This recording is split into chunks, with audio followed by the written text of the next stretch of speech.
Being abandoned in the outdoors is never a healthy thing for young animals. Their prospects of surviving are extremely slim since they have no mother to support them and no siblings to keep them company. When this grizzly bear cub lost his mother, he believed his life was over. But then he met a strange new buddy. Welcome to USA Stories channel. Do not forget to subscribe and activate the bell button to receive all new updates. Now let's go to the story. For wildlife that is growing up in the outdoors, life can be difficult. This grizzly bear discovered for himself that sometimes unfavorable circumstances can result in young animals being left to fend for themselves without their moms. This narrative began with a single animal in Alaska that summer in 2020. A grizzly mother was tending to her lone youngster. To start with, everything had been going smoothly. The mother bear and her baby had lived typical bear lives, eating, playing, and showing affection for one another. But at some point in November of that year, the newborn grizzly found himself abruptly alone. Therefore, something terrible must have occurred to the mother bear. The mother bear's fate is unknown. It's possible that she passed away tragically, or that the two animals just drifted apart. But in any case, it meant the youngster was now on his own. The juvenile bear cub began loitering around Talkeetna, not prepared for survival and without the abilities he needed to hunt and defend himself. Since he had not yet learned how to hunt for himself, it was possible that he could smell the food coming from the nearby houses and was scavenging for something to eat. The little cub was soon observed by an Alaska Department of Fish and Game ranger. For a few days, they kept an eye on the little bear and wondered if its mother was hidden in the surrounding bushes. They were hesitant to take action too quickly in case a misunderstanding led to the two of them being split up. However, the ranger realized they needed to act to preserve the animal's life after realizing it was alone. After the bear was securely in the ranger's care, they chose to call him Jebby and gave him a full medical examination to see whether he required any urgent assistance. The bear's weight was found to be just 76 pounds, or 34 kilograms, once it was assessed. He was underweight by about 20 pounds. Not the greatest finding, but not too horrible either, as the cub would quickly put that weight back on once he started eating more frequently. Jebby was declared fit for travel after the health examination revealed no further issues. After receiving the all-clear, Jebby was scheduled to be transferred to the Detroit Zoo's Arctic Ring of Life exhibit. One of the biggest polar bear zoo habitats in the world is this enclosure. It has a 190,000-gallon saltwater pool, a pack ice area, and a grassy tundra for the bears. Nevertheless, why was a grizzly bear being transferred to a polar bear pen? It appears that the Detroit Zoo was home to a bear cub that was abandoned. It was a polar bear this time, and they had thought up a plan they believed would succeed. Just prior to Jebby's rescue in Alaska, a bear family at the Detroit Zoo was generating headlines. That year, a 16-year-old male bear named Nuka mated with an 8-year-old female bear named Suka, who gave birth to many pups. It was a huge victory for the zoo and for conservation efforts because they were the first newborn polar bears to be born and nurtured there since 2004. Regretfully, Laerka, one of the cubs, fell quite ill a few days after she was born. She began to grow quite weak and immobile.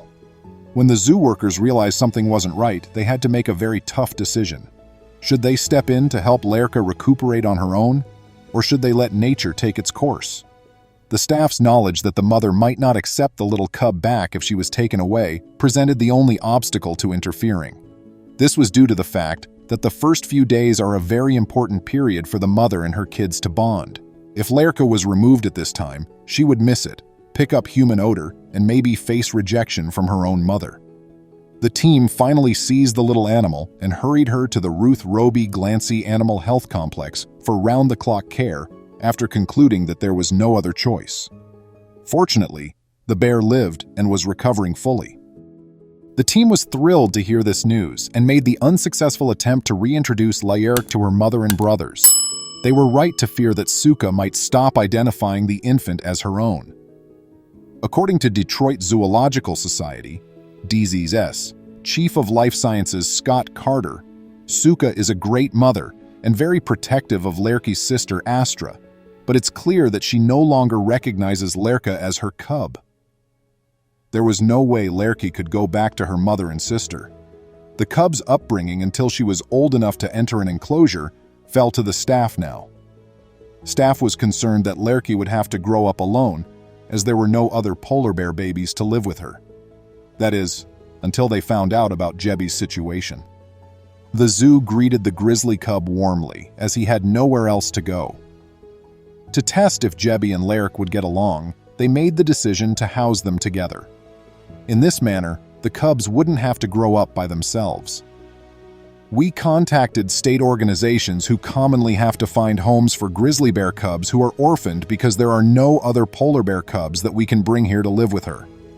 We are overjoyed to be able to provide Jebby refuge and give Lerk a much-needed friend, Carter remarked. This social growth holds great significance for Jebby and Lerk.